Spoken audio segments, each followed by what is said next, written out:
today's episode, we'll be covering how to fly without elevators, taking off, landing, how to control, and how to flat drop. Hovering, anti-gravity turning, and how to manage the jet better to avoid stalls.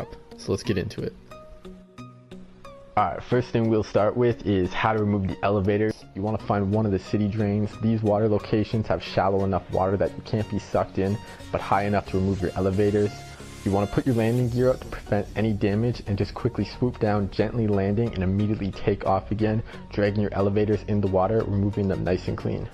Okay, now that we're back up in the air without the elevators, we can begin learning the control. Now, flying like this is a bit tricky because without your elevators, you can no longer control the up and down motions of your jet, and you can only watch as it will choose those motions on its own. And the terrible part about this is it's not going to stick to one direction. Sometimes it's going to pull up, sometimes it's going to pull down, and sometimes it's going to make a lot sharper turns, and sometimes it's just going to fly straight. So you're always going to have to be kind of on the edge, being prepared for when it's going to switch. And it's really tricky when you're going to stunt because you might be lined up with something and at the last second it pulls out of it and it goes somewhere else. So you really got to be ready for it. One trick you can use when controlling the flight is you'll notice right now I'm stuck going straight in one direction when I want to go back. So I'm going to hold R1 right bumper if you're on Xbox and roll as fast as I can to force myself into one of these uncontrolled spins. You just want to wait till it stops spinning out of control like this, and then it's going to be either very sharp or very widely making upwards turns like this. And then what you can do is you want to roll with it to just kind of create like a barrel roll effect, corkscrewing even to head towards your object like you're going to see me do here.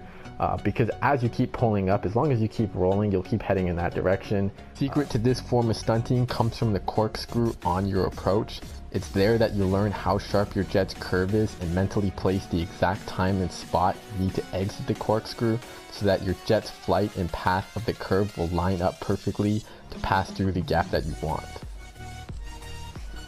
So now that you got the flight controls down, you know how to stunt, you know how to fly, you know how to control it. What you want to do is practice landing. This is actually the easiest part. Some people think it's hard, but it's actually super simple.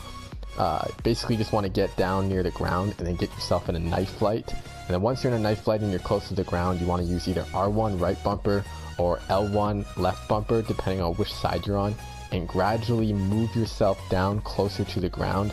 Now, you might be making sharp turns or wide turns, it doesn't matter. Either way, as long as you keep yourself on your side when you get to the ground, you can roll your jet at the last moment to touch the wheels down and you're safe. Now let's move on to the flat drop. Remember, the higher you go, the longer the drop, so aim high here. Now, once you're up in the sky, what you want to do is you want to begin holding one of the rudders down, either R1 right bumper or L1 left bumper. And at the same time, you want to roll with it to force yourself into one of those uncontrollable spins. Now, this next part's going to be hard.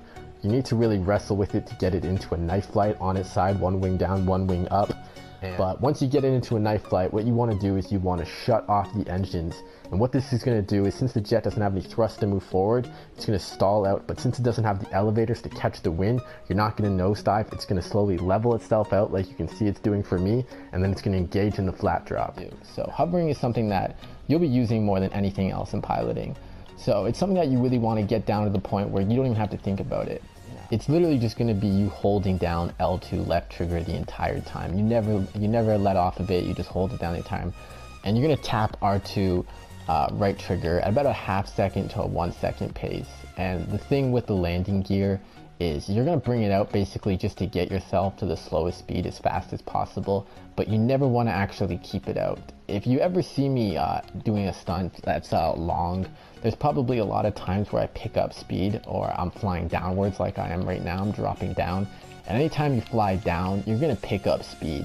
And for me, I don't like picking up speed in my stunts, especially when it's a really long stunt. It's going to involve a lot of tight maneuvers and I need to have very specific speeds. I'm constantly popping my landing gear out. You probably see it or you don't really pay attention to it, but if you ever go back and look, you'll see me do it all the time. I'm constantly popping my landing gear in and out. It's because I'm constantly just using it to drop my speed back down faster, but you never ever want to actually keep the landing gear out. So anti-gravity turning is basically where you're going to balance your jet between forwards and reverse flight. It comes in handy anytime you're not going to make a turn. And so if you're stunting and you're about to overshoot the turn or you weren't turning sharp enough, a lot of turns you can't make unless you anti-gravity turn.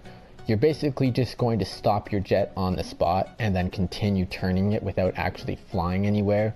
It's basically just stalling out the jet, and then instead of flying forward to recover or letting it fall backwards, you just kind of like stop it there, and it wants to fall, but then you keep using the engine kick to keep it kind of like on the spot, and then you just turn with it.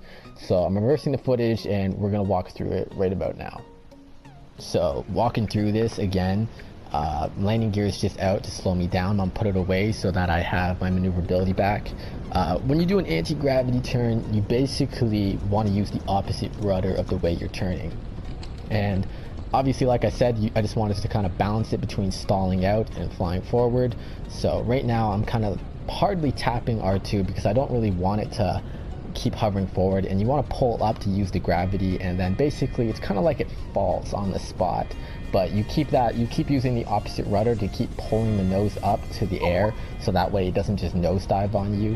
And then while you're pulling over, you keep using the engine kicks to kind of help it turn. So one last thing to cover is 2 techniques you can use when hovering to keep yourself from dropping out of the sky when going really slow.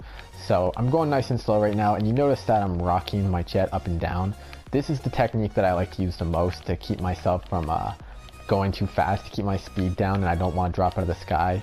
And the other one is rolling. Now, you probably have seen me do this at the beginning of stunts a lot, and I'm actually not doing it to be fancy. I'm actually doing it because I'm going really slow, and I don't want my jet to drop out of the sky, and it won't drop out of the sky if you're rolling. These 2 techniques both help keep yourself slow and avoid stalling, but there's different times that you want to use them. The roll isn't really something you want to use mid-stunt. In the middle of the stunt, I recommend using the rocking, and then the roll is something you want to use more on the approach, because the roll works better for avoiding the stall and keeping your jet slower, but at the same time it's bad for stunting with. So you want to use the roll at the beginning of a stunt and then the rocking in the middle of the stunt.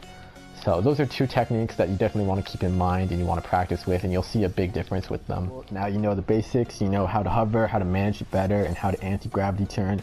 Like I said, make sure you practice these things all the time, because it's very important that you get these things down to the point where you're not even thinking about it. That way you can focus completely on the stunt and all the other techniques that you're going to be using. So when you get it down to that point, you're going to see the biggest improvement in your jet stunting game, and even in some of your dogfighting. So